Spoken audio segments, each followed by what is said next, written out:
Can you describe, I mean, this guy Kenneth Bae now has been held, he's been sentenced to 15 years. You were also sentenced to a lengthy time. Thankfully, that didn't actually occur. What was it like being held captive in North Korea? Well, it was the most terrifying time of my life. This is a man who was leading a tour inside North Korea, and he had done so previously. He'd been there previously on a number of occasions.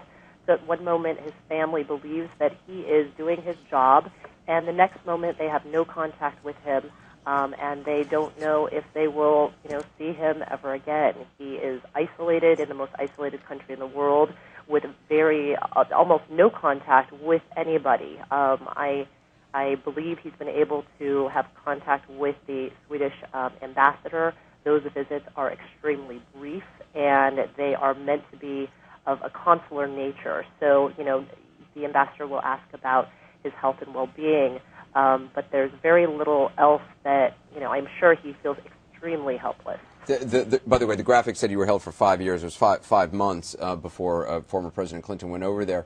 But, I mean, how do you get through those days? Did you have contact with your family? I talked to Kenneth Bae's sister. They've only gotten one phone call in all this 6-month period. It just happened a couple days ago. How do you get through those moments where, I spent 3 days in lockup in Iran, and it was the scariest 3 days of my life. For 5 months, I can't imagine being imprisoned in North Korea.